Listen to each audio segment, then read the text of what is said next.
everybody.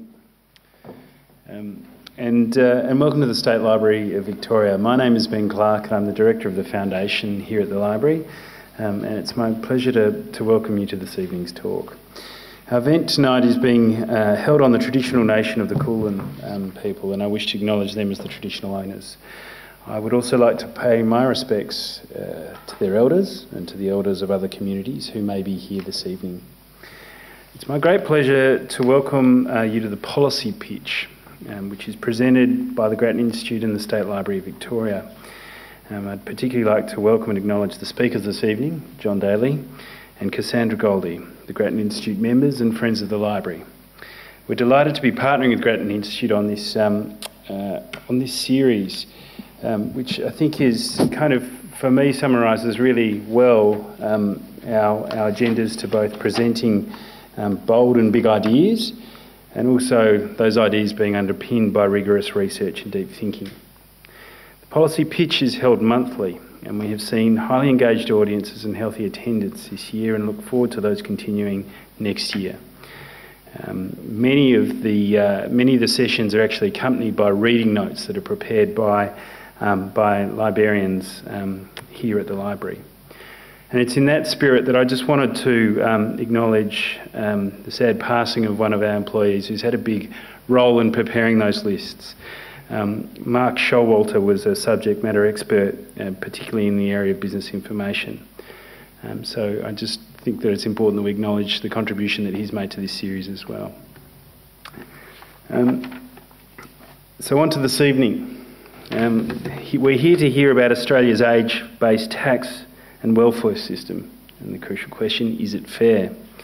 I'm very pleased to introduce our speakers. John Daley, whom many of you will know, is the CEO of the Grattan Institute. He's one of Australia's leading public policy thinkers with 20 years of experience in public, private and university sectors.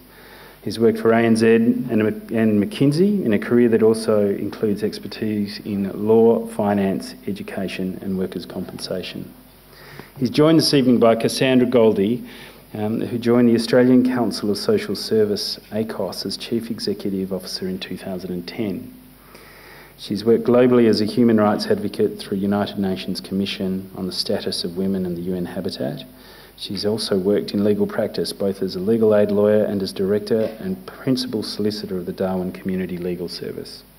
She's played a central role in major gender equality reforms as the Director of the Sex Discrimination Unit at the Australian Human Rights Commission. And in 2012, Cassandra was recognised as one of the inaugural Westpac Australian Financial Review 100 Women of Influence. Please join me in welcoming John Daley and Cassandra Goldie.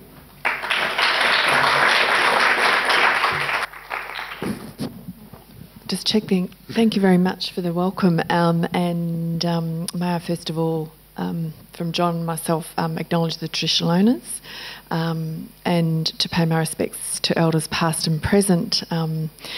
As I was walking into the State Library, I bumped into somebody I haven't actually managed to see much this year, which was my former colleague Liz Broderick, the Sex Discrimination Commissioner. She's doing another gig in another part of the State Library, and so John and I were chatting about whether or not tax and transfers was the gripping topic of the day, or whether big ideas and changing the world on gender and women might grab you. But I think we're actually going to talk about some of the same issues this evening, so thank you very much for coming to pick us rather than Liz. And speaking of groupie moments, John and I have both just fresh off the plane from the G20. We bumped into each other going, Obama, Obama! And we were both fortunate enough to be at the UQ speech. And I've got to say, the buzz that would happen outside in the media environment was nowhere near the buzz in the room. And I think there were a few words that the President of the US put out there that day that really struck a chord, one of which was the language of rights and the language of government responsibility about protecting those rights. And obviously the G20 was focused on economic policy, and there was this grand plan about economic growth.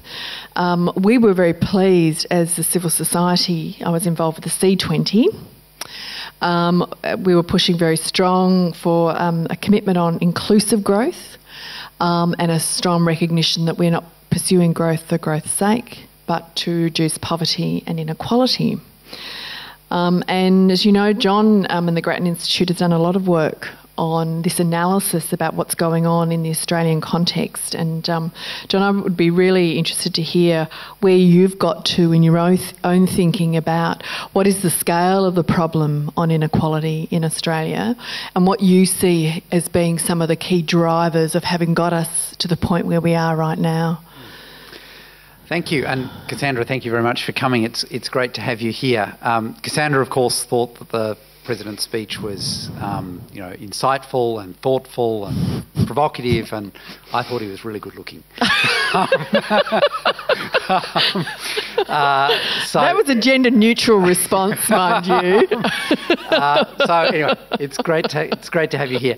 Where have we got to on inequality? And we've talked about this in some of our previous reports. I think, first of all, it's worth thinking about there are two kinds of ways of approaching inequality. One of those is to say, look, we would like the curve, if you like, to be as flat as possible, which I guess is what you essentially measure with a Gini coefficient. And it's asking not just what's the difference between the top and the bottom, but what's, if you like, the shape of the curve. And in particular, you move that curve if the middle moves upwards. And of course, that's the way that we think about Gini coefficients, and often that's the way we compare countries. One of the issues with that is that it's actually quite hard to find compelling moral reasons for that being important. To find a compelling moral reason why you simply want to maximise equality of outcomes is actually pretty hard. Then there's a whole second doctrine around inequality which says, look, what we really care about is the people at the bottom and whether or not they have opportunities to live lives of value, as Amartya Sen might put it, or the ability to fulfil basic human goods, as my former supervisor John Finnis might put it. And if you actually read the Sen footnotes very, very, very carefully, it's actually all based on Finnis, or at least that's what I reckon. But either way, you're worried about the position of the people at the bottom and whether or not they've got real opportunities. And I think just on that, that was a debate that we had in the C20 about our push to try and convince the leaders to adopt not only a growth target but an appropriate other target about. And we had this debate about how would you frame a target around reducing inequality, and we landed with pushing for a target to increase the income levels of the bottom 20% within country. Yeah, and I think that's very sensible, not least because apart from the fact that it's much easier to construct reasonably convincing ethical arguments, that you care about the fact that some people can't get a decent education, can't enjoy some of the really basic things in life, and therefore really miss out on some of the basic things that we believe make life worth living. I think there's a second reason, which is that politically it's much more sellable. The left is always going to care about equality. The minute you say equality and justice, it will get excited. The right inherently doesn't. Because it's much less of a value. But on the too unkind to the right, John. There's but a few on people the other that talk hand, about justice. On the other hand, it's just about how you get there. Well, I think on the other hand, the right does care about equality of opportunity, and the whole point is that when you are framing this worry about the incomes of the people in the bottom 20%, inherently what you're talking about often is they just don't get enough opportunities to do really basic things, and then you're all of a sudden talking a language that the right can identify with as well. So I think you're absolutely correct to pick on that as a definition. I think it's much more defensible and inherently also much more politically sellable. Of course, though, we now have, including the IMF and the OECD, that have named a rise in inequality as an economic problem. Yeah. They have, and I think that there's some evidence for that, although it's, again, not overwhelming. And again, it depends what kind of inequality you're looking at. There's pretty obvious reasons why, if people are in the bottom 20% and they really have no resources and they have no ability to get a good education, they have no ability to, even have the resources to try and find that first job, then there are obvious reasons why that has economic impacts. I think that the evidence, particularly out of things like the spirit level, I think it'd be fair to say there's a lot of correlation. The evidence around causation is as yet, probably less proven, and there certainly remains a very active debate around it. Although I think there's a recognition, for example, in the G20 communique, and this has been in successive G20 meetings, a strong recognition that if you're pursuing jobs growth, a majority of jobs growth will come from small and medium enterprise. So you've got this recognition that a lot of the real economic activity is actually occupied within what might be described as the middle of the economic environment as well. That's absolutely right. Although those people running those small businesses may not necessarily do a lot better out of all of that. The thing that I would suggest that you really care about most from an ethical perspective is not that those small businesses become more profitable. You care that they'll have enough incentives to hire more people so that you do something about unemployment as the bottom. Because as we know, far and away the biggest driver of inequality and poor outcomes for people at the bottom is whether or not they're employed. The minute they wind up with a job, chances are they'll be a lot better off, not only economically, but because jobs will tend, and employment will tend to plug them into a social network, into a network of social connections. That means not only will they be economically better off, but chances are they'll be better off from a well-being perspective as well. So I come back to that first point. What is the scale of, do we have a problem about rising inequality, and what's the scale of it? I think the short answer on this is much less in Australia than elsewhere. If you look at household incomes over the last 20 years or so in Australia, the bottom 20% of households have actually seen quite a substantial rise in income. I think over the last 10 years it's the better part of 35%. That's not bad in the scheme of things. Some of that's been delivered through higher welfare payments, particularly age and disability pensions. Some of it's been delivered by the fact that we've got much higher female workforce participation than we used to, so those households are more likely to have a second income, and that's essentially pushed up the earnings of that bottom 20%. So I think however you cut it, it's hard to say that the bottom 20% in Australia today is on average doing worse than it was 15 years ago. Now, the inequality has risen a bit, so incomes for people in the top 20% have risen faster, but this comes back to what do you care about. If you care simply about the ratio between the top 80 and the bottom 20, we've got worse. If you care about what's the absolute income, in real terms, of the people in the bottom 20%, we've clearly got a lot better. And I think the Australian debate has suffered from the fact that people read what they've read about the United States and they say, oh, well, that's dreadful. In the United States, we've seen almost all of the income gains over the last 20 years essentially go to the top 20%, indeed even more tightly than that. Essentially very little increase in incomes for people not only in the bottom 20% and the bottom 50%, and saying, well, that's a terrible outcome. In Australia, we should be taking policy action so that doesn't happen. To which I think the answer is, well, yes, if Australia looked like that, we should be taking policy action, but our outcomes are completely different to those of the US. We have seen very substantial income growth for the people at the bottom over the last 10, 15, 20 years, and it's a very different story as a result.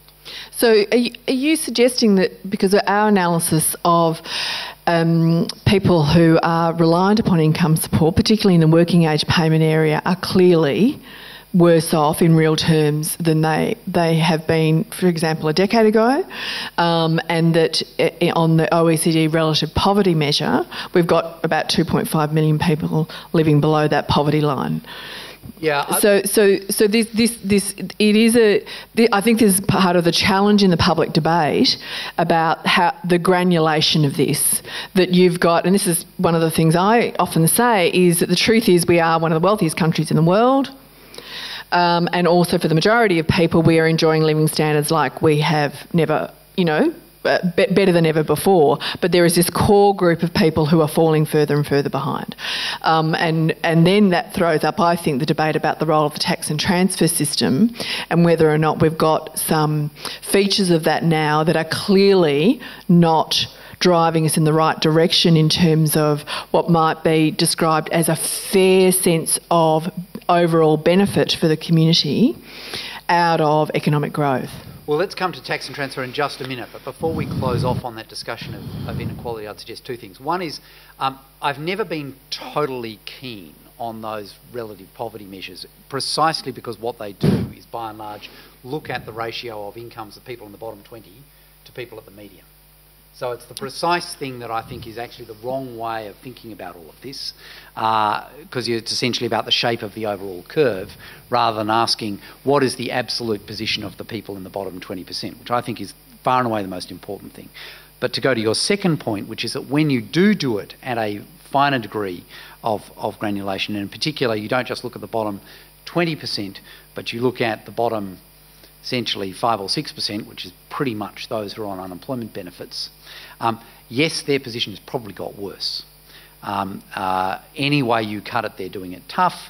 Any way you cut the questions, they wind up saying that they are under severe financial stress. They're often unable to pay utility bills. They often go without meals. They can't afford to invite people to dinner. Which when you think about it, is pretty horrific. I can't afford to buy enough extra food to invite someone to dinner once a month.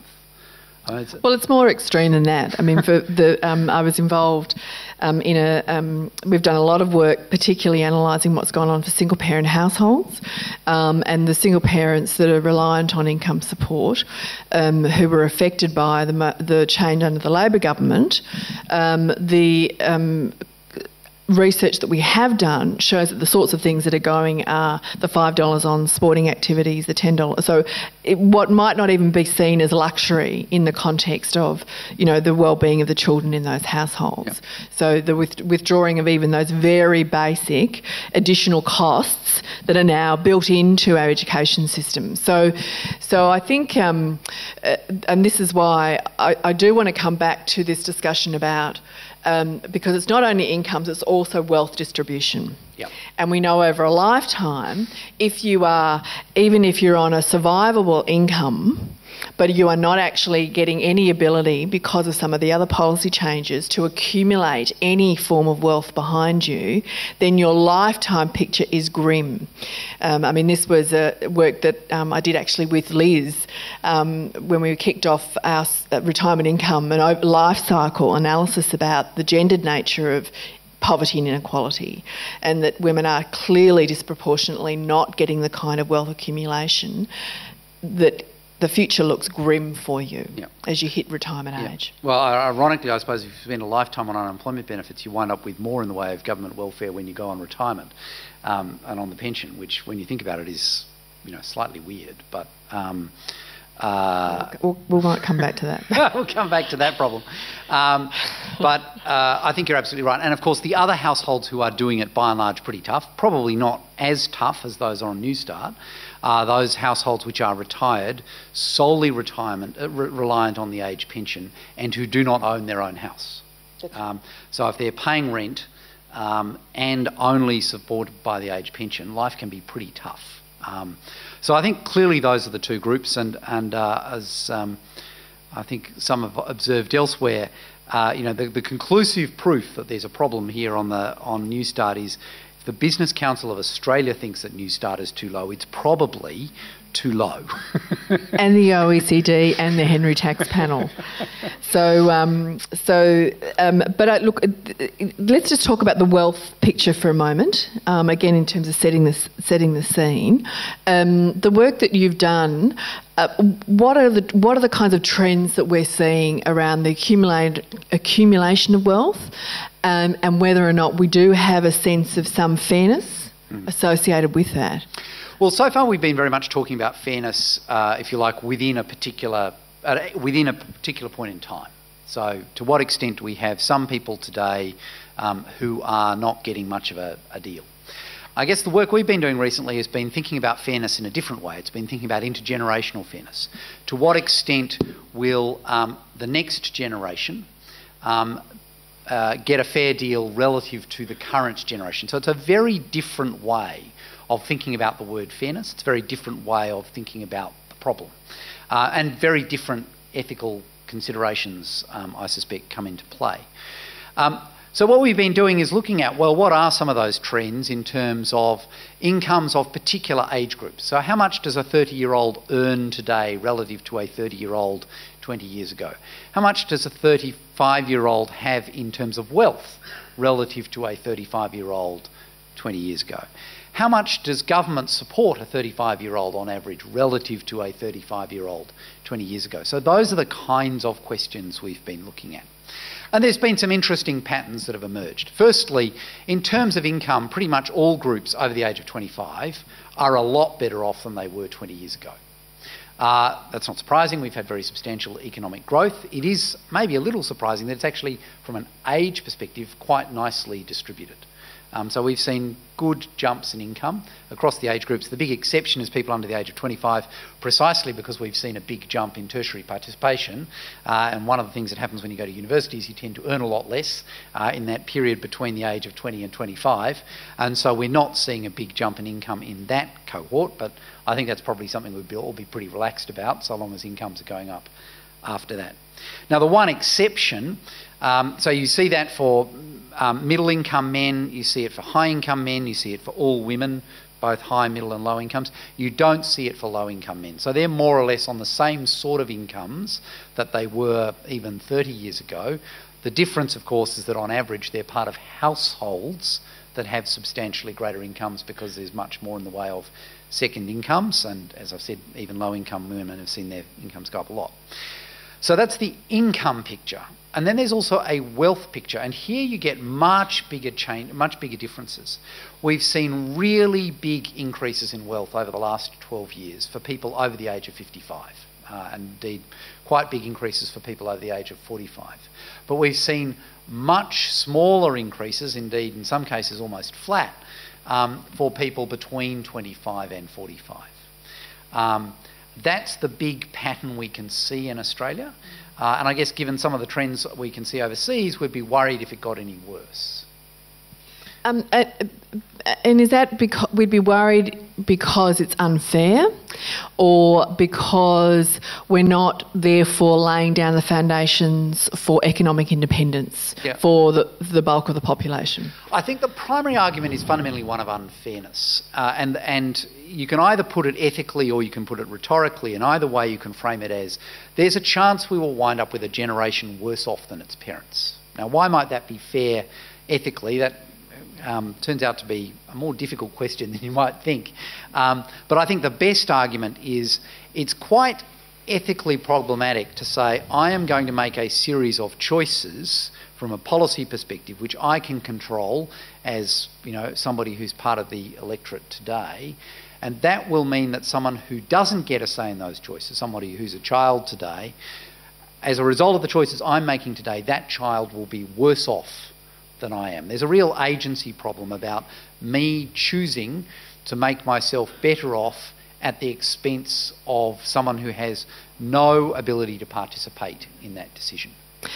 What's from the analysis, because we talk sort of wealth generally, can we just hone in for a moment on the housing part of that? Because one of the areas for ACOSS of deepening consternation is the picture we see of fewer and fewer people getting into the position where they're going to have secure housing. And obviously that has economic implications, but I think what's even in some ways arguably as concerning is the human dignity that comes from control over your home. In that sort of very visceral sense, the high levels of anxiety associated with never knowing whether you'll get the notice next week, that you could be out the door. And there's something really core to the human condition about not having that sense of security. And I think that's why we do an annual survey of our community services around the country. And consistently, when we ask what's your biggest concern in the sort of policy environment, they come back with housing, because they see the corrosive impact that it has on people of just knowing, looking into the future and knowing you will never get there. And the fear that comes from that. And of course, it also throws up those big debates about how we treat the equity that gets tied up in a principal home in our retirement income system. And I think there's two sides to that story that are very hard to resolve. Yeah. So in terms of this overall wealth story that we're seeing, there's a couple of things that are driving it, but probably the largest of them is the shift in house prices and the patterns in house prices and home ownership over the last 15, 20 years. So if you look at the ratio of disposable incomes to house prices, that ratio was reasonably stable up until about 1997. And then big divergence. So house prices went up much faster than disposable incomes. Now what that meant was that for anyone who bought their house before about 2000, they did very nicely out of that. Thank you very much. So they wound up with wealth much greater than their income. For anyone who bought their house after that big jump in prices, and really that jump happened only over about a 2 or 3 year period, they wound up essentially having to spend a lot more of they had to borrow a lot more to get a house, and so they wound up essentially sinking a lot more of their income into paying off that asset, and therefore their net wealth didn't go up nearly as fast.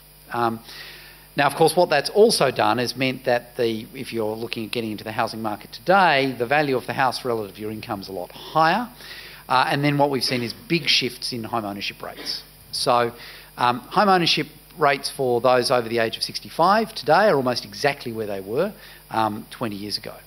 But home ownership rates for those who are not surprisingly, between 25 and 35, they've been falling like a stone for a long time.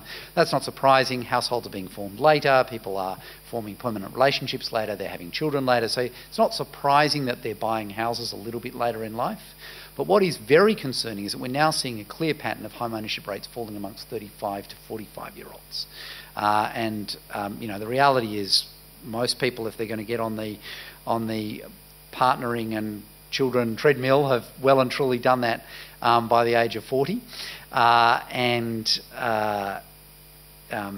might add, I'm on that treadmill and I'm enjoying it immensely, but nevertheless, those are the typical ages, and if you're seeing home ownership falling then, you can't explain that away as being, essentially lifestyle shifts. You've got to say that something real is going on here.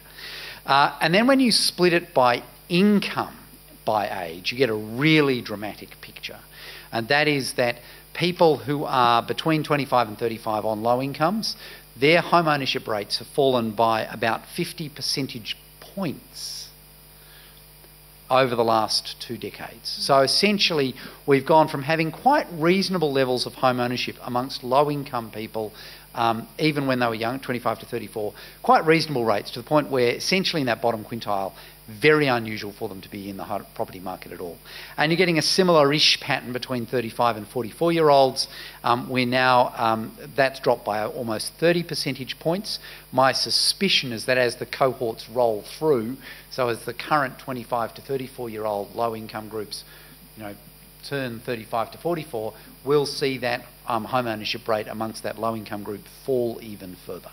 And so we've gone from a country in which 30 years ago, really home ownership rates were pretty similar, irrespective of your income, to a world in which home ownership rates are now highly divided by income. Essentially, reasonably high-income people pretty likely to own their home, low-income people almost no chance at all. We've been obviously very engaged and sometimes agitated around the framing of this next discussion on tax reform. You see it coming. we seem to, at the moment, have a message from the federal government that obviously we're getting a white paper done, but we've got the Prime Minister out now saying, well, open to having a discussion of the GST. Gee, thanks. Gee, that's a surprise. But that the purpose of it would be to pursue tax cuts, personal income tax cuts. Now, that's not where we are. We see that the decline in overall revenue base, the falling off of the tax base, particularly post the GFC, and we're really it's becoming chronic. And also the clear sort of emerging of significant gaps in the expenditure we've got available for core, service, education, health. The picture, we're not grim now, but we are going to be increasingly in a really difficult position. And one of the arguments we're making is that I think that if you are going to really get decent tax reform, we're going to need to have a good explanation for us about why we're doing it. I think there's a real risk and possibly a reality if the current position of the Prime Minister is where we end up.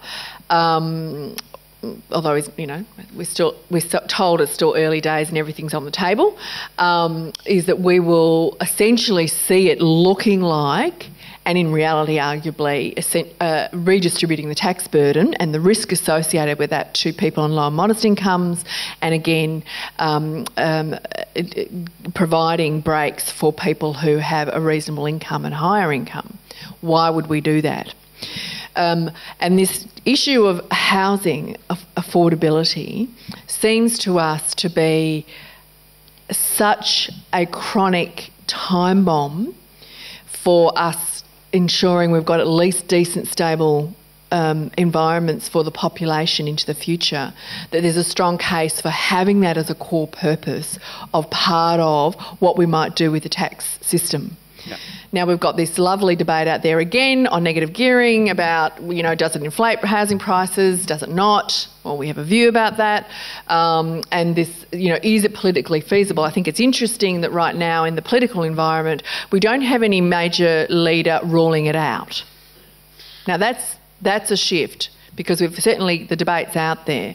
So do you think that we have got enough of a case emerging around the tax arrangements on property and to frame that as an affordability agenda or not? Do you think that is something we should be, in your view from Grattan, we've got a view about it, could we partner on that? Yeah. I think that there is a very clear view emerging that housing affordability is not where it should be. It is tough to believe that negative gearing is helping, and it's certainly providing a tax break to inherently people who are not in the bottom 20%. Not that many people in the bottom 20% who are negatively gearing a house because you don't have any income to write it off against. So there are clearly some good reasons for looking long and hard at that tax break. You only give tax breaks to people because you think that they serve some kind of substantial social purpose. At the point we're saying, look, the best available evidence suggests that negative gearing, if anything, reduces housing affordability. In other words, it's actually a negative from a social policy perspective. That's an overwhelming argument for getting rid of it because the onus of proof lies on those who are claiming that negative gearing should stay. They have to produce an ironclad case that this really does improve the supply and affordability of housing. And I think that they are nowhere close to discharging that onus of proof. And indeed, if anything, the balance of probabilities lies somewhere else. You can tell there's two lawyers or at least lapsed lawyers on the stage here. The balance of probabilities is that it's probably not helping. I think it actually does lead to a much bigger question around, well, if we're serious about housing affordability, what are the big levers? And my view is negative gearing is not helping. We should get rid of it. And by the way, that will help our Treasury and that will help a quite clear budgetary problem that we've got. But if you're really serious about housing affordability, far and away the big lever is around planning policy. Far and away the big lever is about the extent to which it is reasonably easy to subdivide plots of land into smaller houses. There's been some very elegant work done in the United States showing that in cities that are growing reasonably fast, and all of the Australian cities, major capital cities, are growing quite fast in population terms, the major driver of inequality in those cities is fundamentally zoning policy, planning policy. If you make it very difficult to subdivide Glen Iris, then essentially all the existing homeowners in Glen Iris will do very nicely. The value of their property will go up very fast. It will be a lovely suburb to live in, but all of those who are new into the city or new onto the property ladder will wind up in a much worse position. There's a kind of technical name for that, but I won't go into that. They wind up facing these ever-escalating housing values, being pushed out to the edge where the cost of living is effectively much higher because of transport costs, and those places tend to have much less in the way of infrastructure. Whereas I don't think we can ignore, and obviously, I mean, I think we absolutely agree with you. That's part of the, a major part of us making sure that not only do we have affordable housing, but we have affordable housing where we need it. Yeah. This is this terrible situation and choice that is placed for people on low incomes about trying to find somewhere affordable to live and be able to travel to where you can get a job. So it's very important from a social point of view and also from an economic point of view.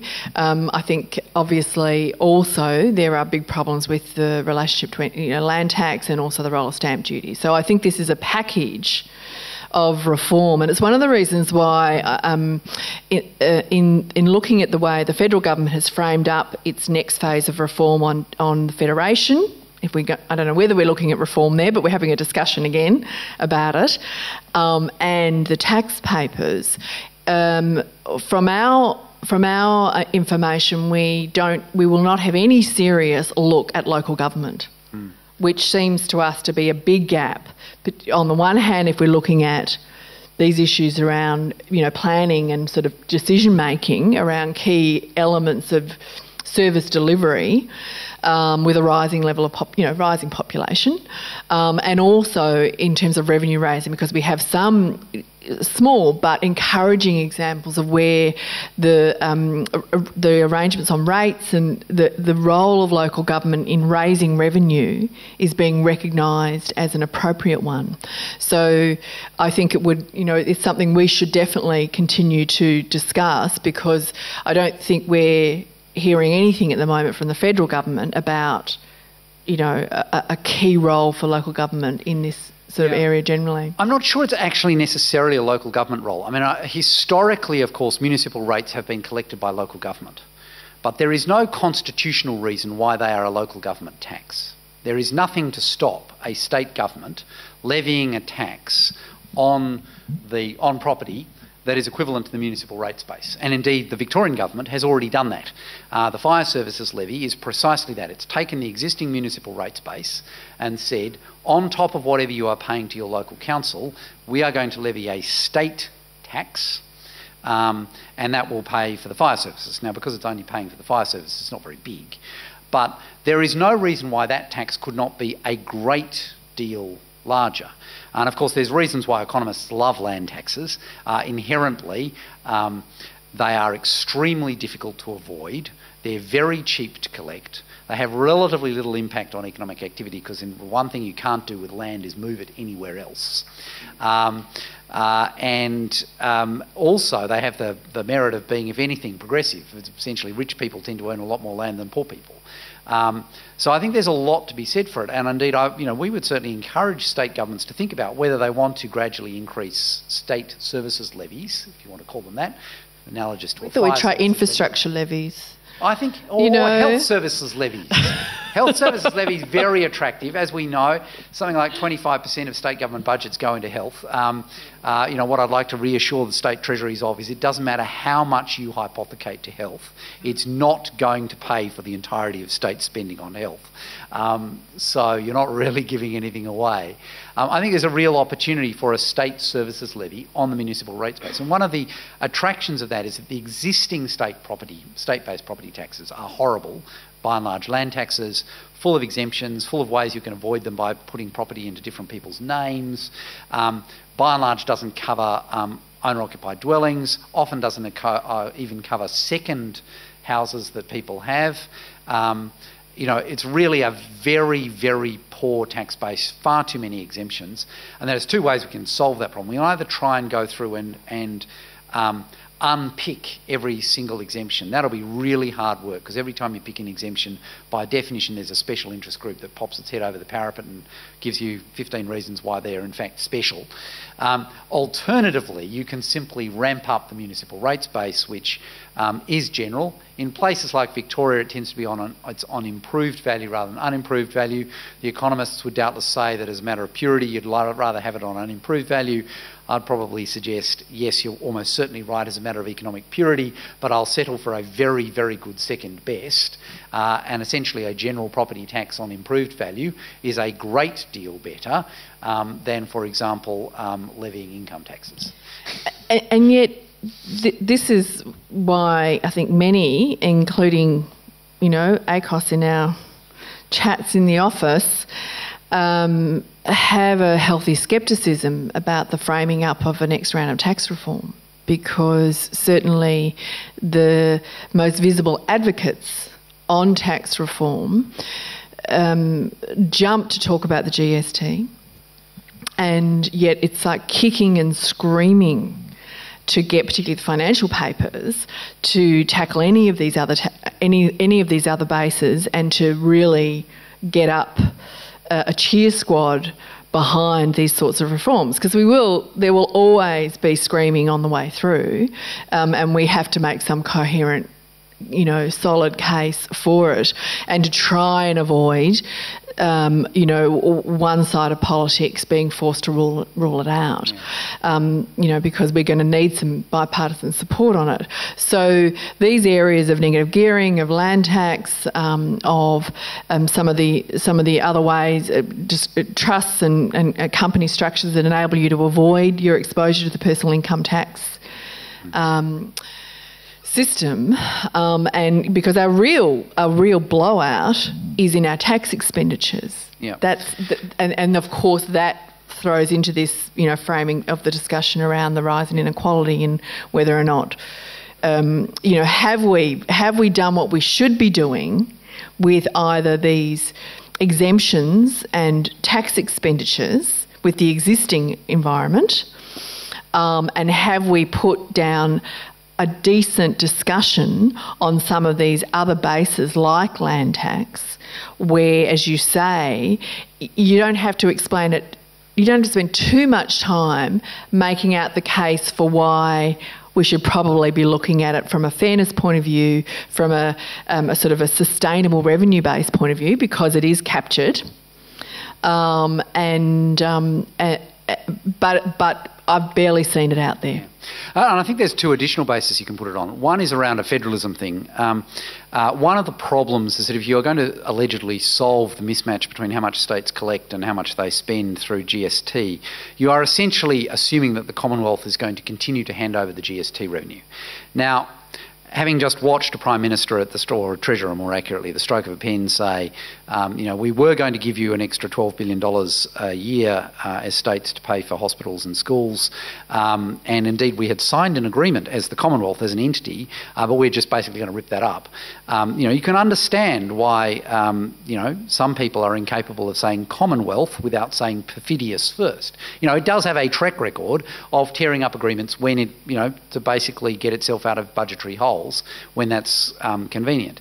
And so there is some reason why a state government, if they were really thinking about this hard and was genuinely serious about solving vertical fiscal imbalance, and they may well not be that serious, but if they were, they'd be much more attracted to this kind of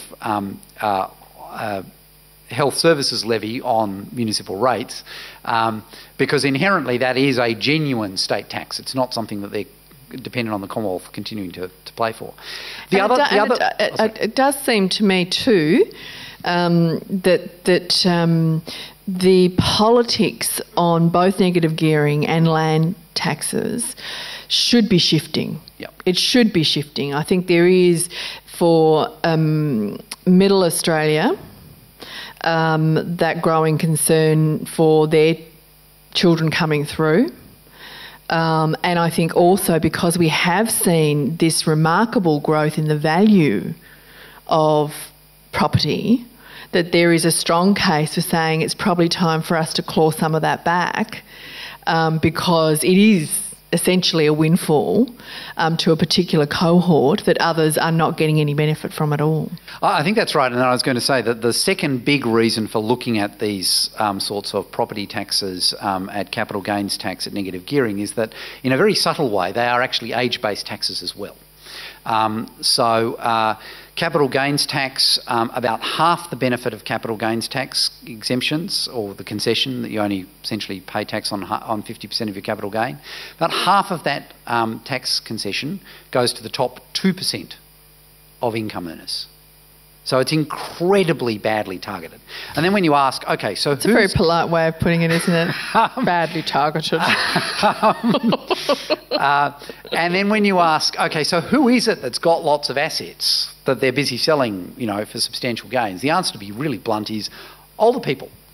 People aged 35, by and large, don't have substantial assets to make capital gains on. So when you ask where is all the wealth in Australian society, the answer is 30% of it these days is with people who are over the age of 65. So not only is it if you like, horizontal unfairness issue between those who are rich and those who are poor, there's also this, if you like, vertical unfairness between those who are old and those who are young. And then, of course, the other big one in this context is the way that the superannuation tax concessions are working. And essentially because once you're over the age of 60, you can start to, basically recycle income directly through superannuation. And what's more, once you've managed to get your assets into superannuation, you pay no tax on the earnings. I might add, I was talking to a very senior former Victorian government minister, who I think it would be fair to say is no policy ignoramus. And I said to him, we were talking about superannuation, and he said, sorry, he's not quite 60 yet. He said, sorry, just run that by me again. Are you saying that I pay no tax on the earnings of my superannuation fund once I'm 60? And I said, well, so long as you have a halfway competent financial planner, that is exactly right. And he said, you cannot be serious. And I said, no, I'm completely serious. He said, you must do kind of like really complicated things to do this. I said, no, it's called transition to retirement. It was deliberately designed that way. The promos are out there. Come and see us. We'll sort you out. Indeed. And we'll get you a part pension on the way through. Indeed. And when you look at that, and essentially what it means is that people over the age of 60, for a given income, and definitely for a given asset base, wind up paying much less tax than everybody under the age of 60. And I mean, I don't know whether in this room we'll get a lot of people arguing over whether we need to change the concessionary arrangements on superannuation, because they are so stunningly badly targeted. But I also, I think, as I've gone around the traps a bit, talking about jobs growth, and the new economies and industry policy and where we're getting our new investments, that it seems to me that part of what we should be trying to do out of tax reform is, on the one hand, obviously, to get the right base, get the right mix, so that we are getting a fair spread of burden or joy, and contributing to the great good of the general revenue for the country. But also tax policy is about how it influences behaviour, including investment behaviour. And that we've got to the point now in the Australian context where, when you accumulate wealth, two of the most tax effective ways to deal with it is either to throw it into speculative investment in property, which is what's that doing for new industry and business and jobs growth, or you throw it into your superannuation fund, because they are so tax effective for you. Which, to be slightly fair, does then by and large invest in Australian companies and hopefully therefore does contribute but to a certain kind of Australian company. This is one of the problems as we see it with the wealth accumulation so preferencing superannuation funds, is that they have a certain risk profile to them. That it is about what is solid and what is good right now. That is the risk profile. That's the obligation of directors around that boardroom table. And what we are needing is more speculative investment in new industries, and where you're not, that's one of the reasons why we're not getting the kind of investment out of super funds that we want to see in terms of some of the affordable housing initiatives. Now, there's ongoing debate about how we get that going, and we shouldn't give up on that. But it seems to me this is a third arm to the case around saying, is it a good thing for us to be encouraging people who are wealthy to put their potential investment into those particular structures? I would love to spend lots of time debating that, but I think we've had far too much of a good time already. And we should throw just a few questions. Who would like to go first? Thank you. There's just a microphone right behind you, which is magically going to be turned on, we hope. Or it's making noises. I'd like to ask Cassandra, how a person that's on New Start that had to pay a commercial rent ever gets round to eating? Well, of course, this is why it is such an appalling policy position we've got now from both sides of politics, to allow the allowances, the New Start allowance, to have become so low in real terms that you really can't live on it with any level of dignity. The Anglicare does its annual snapshot of rental affordability for people living on income support, and the last snapshot it did, so it goes to the newspaper, looks at the rents, properties that are up for rent, and does the maths and says, could you afford to rent if you were living on the unemployment payment? Nowhere. There was no properties available at all that are affordable. So what we know from our community organisations who are on the ground is that people are bunking up. People are living on balconies. It's that kind of creative getting by and living on bad food. So it is a serious indictment, and this is why I was up at the National Carers Conference earlier this week, where we talked a lot about the problem with the structure on the payment system, where is if you no longer, for a range of sometimes very terrible circumstances, you no longer are a carer and you come off the carer's payment, you go on to the unemployment payment or the widow's allowance, which is not much more. And that is an absolute indictment. And when we were talking, we're still waiting for the McClure review. Mr McClure was on the panel with me when we were I think we were shaping up to have some serious differences with what should be done with the welfare reform. And I was very concerned because Mr McClure said then, well, when I did this job the first time, I agreed that we should get to have a single base payment and have something more adequate. But right now, the gap between pensions and the unemployment payment is so big that it's pragmatically not feasible. And for me, that's a stunning justification for us not raising that basic safety net up to a level of decency. And so this for us will continue to be the acid test on whether or not tax reform is worth it, for the right reason. We're not just privately obsessed with the unemployment payment because we can't think of another policy to talk about, because it is the single most simple measure. It is literally changing a figure, effectively. You don't have to introduce a whole new system to reduce the level of poverty in Australia. There's no question. And it's affordable. It is affordable. Thank you. The government's just put through a range of changes to social security that would pay for it right now. Thank you. I'm going to John in the middle. Thanks.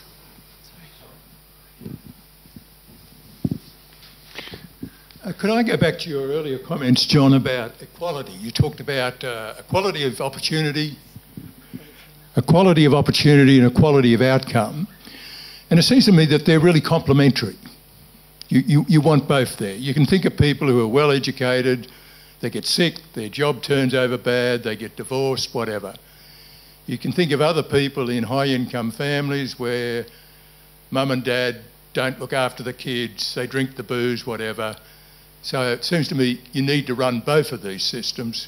The balance, I agree, is a bit of a debate, but it's not one or the other. I think it depends on exactly how you construe opportunity. So I think if you define opportunity as being the opportunity not only to get an education, but to have social connections, to live in relationships that are worth living, and so on, you can go through the list. If you construe opportunity a bit more broadly like that, you wind up in a very similar place. I think that the reason that the right in particular tends to get very nervous about approaches that aim to maximise equality of outcomes is that inherently they require much more in the way of government intervention, and inherently they downplay much more the role of individual agency, which of course those from the right tend to think of as much more important. And so I think that for those two reasons, that's why it's a much harder argument to win. I don't think it's impossible, but I think it is a very difficult argument to win, whereas I think that the arguments around equality of opportunity are much easier arguments to win, almost irrespective of your political, original position. And I think, therefore, if you like, the rhetorical strategy, the optimal rhetorical strategy, is one that talks about maximising equality of opportunity, albeit one that defines opportunity reasonably broadly. There are, of course, places where this doesn't matter. One of the most horrific talked about recently was someone who did a piece of work showing that essentially child mortality amongst children born to very poor parents is, particularly in the United States, extremely high. And as they pointed out in a somewhat macabre posting, not quite sure whether this is equality of opportunity or equality of outcomes, but either way, it doesn't seem to be a great outcome. I don't know whether, I think, just like talking about the left and the right, it's you run the risk of oversimplifying some of the positions that are being taken. I still think,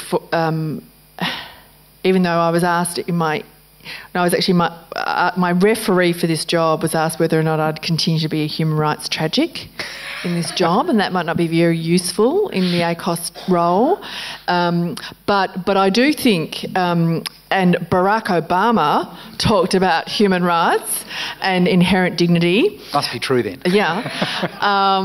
That the principles that are embedded within that kind of approach are pretty useful in getting this balance between this idea that what the left's talking about is everybody should earn exactly the same. You never get rewarded for effort, which is, of course, the extreme position that gets put to shut you down. And on the other side, where certain will say that it's that all the right wants is you're on your own. They're really quite extreme positions. From a human rights analysis, what we're wanting to see is that government has a responsibility to ensure that every single person does have an adequate standard of living, that there are some equal outcomes that the government has a responsibility to ensure. Some of those, very few of them are absolute. Some of them are about the government using to the maximum of its available resources. And so that's where our tax base and the tax discussion becomes really important, because if we were seriously broke, you could have a decent discussion about whether or not within the available resources we can do anything with the unemployment payment. But when you look at the tax expenditures and the way in which we've got the superannuation concessions costing us $44 billion heading towards, then well, yeah. They I may not be quite that large. but let us not use that like an argument about whether poverty exists because we can't quite agree on exactly what size it is. It becomes a compelling obligation to say the government must act because that group of people are not enjoying an adequate standard of living. So there is this, I think.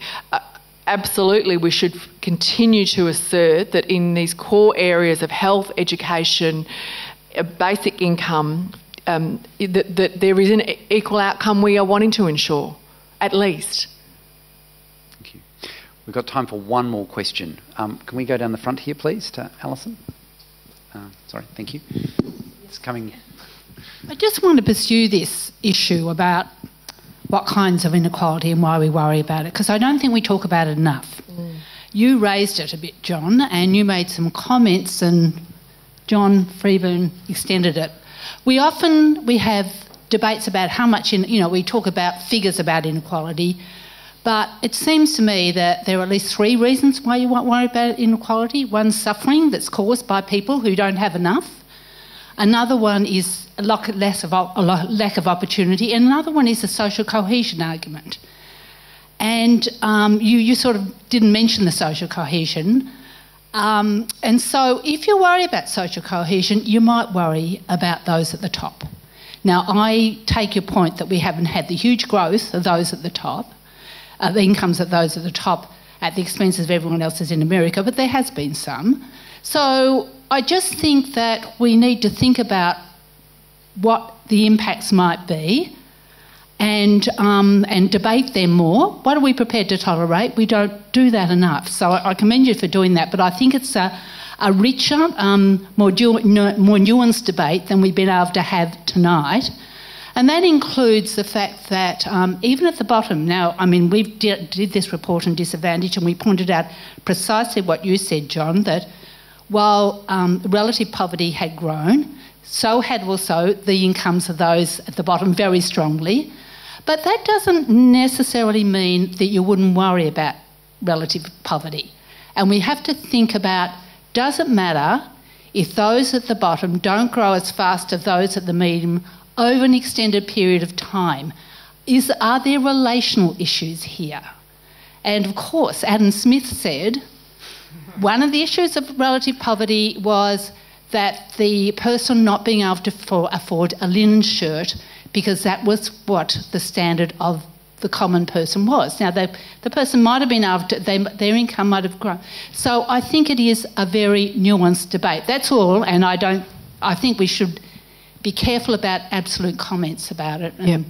And Bettina Cass did some really a great social research around the experience of what would be described as relative poverty amongst young people in schools, and through their voices of the impact of not having, not being able to afford to go on the sports trip or those extra, that just to have one of those things that every kid kind of had, and being that small group that you obviously felt, the feeling of being so different to the others, and that was their voice was, it was I just want to have, at least be like that feeling of the unfairness of it, that not being able to just feel like everybody else. It wasn't about wanting more, but and the impact, the mental health impacts of that, and the social isolation that came out of that, the shame associated with that experience of being the shoes that the really, really bad shoes. Now, it is because. If we looked, if we're not 100 years ago, we just aren't. We are where we are in terms of social conditions, and the way because in other contexts, I've certainly talked about the social cohesion side of it, Alison, and having now had 2 young kids, there is something really wired into us about that, it's not fair, they got more than me and there's no rational basis for it. You know, there's something really deep within us about, you know, that is not okay. And some sense of fairness is really crucial to our own sense of self-worth. You know, how we get valued by others. We are social beings. And I think that we can't underestimate that, and how over time, if we don't get it right, this balance, the impact on our political system and the democratic environment. I think there's another issue that Alison raises, which is when you do get these large and constant disparities, and particularly when you wind up with low levels of social mobility, you wind up with often a majority of the population which simply has no idea about the concerns and way of life of another material part of the population. I think that was one of the points, at least, Alison was getting to. And I think that's it's a subtle but extremely important consideration. Clearly, we don't have time to kind of explore that in detail tonight, but I think it's a great point, and it definitely deserves much more careful thought than it gets a lot of the time.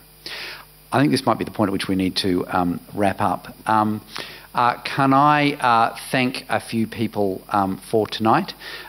Firstly, to the State Library. As always, it's a lovely and incredibly pleasant venue to run this kind of discussion.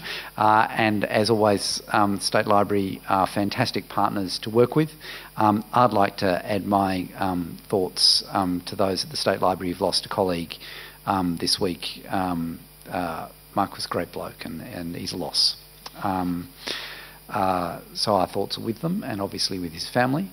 I'd like to thank, obviously, the Grattan people who make this all possible behind the scenes, particularly Alex and Andrew. I'd like to thank the Grattan team who've been doing a lot of this work with me, particularly Danny and Cam, who are here in the front row, or at least the front row that anyone is sitting in. Thank you for all of your work. And then, of course, to thank Cassandra. Cassandra is one of those people it's always fantastic to have a conversation with. Unfortunately, she is so busy. The way I get to have the longest conversations with her is to lure her into doing public talks like this one. But as I think tonight's conversation has demonstrated, she is a thoughtful, passionate, and very insightful commentator on a whole range of issues that make an enormous difference to our society, and it's been a pleasure having you here. So can I thank you all very much for coming, and thank Cassandra for your contribution. It's been great having you here. And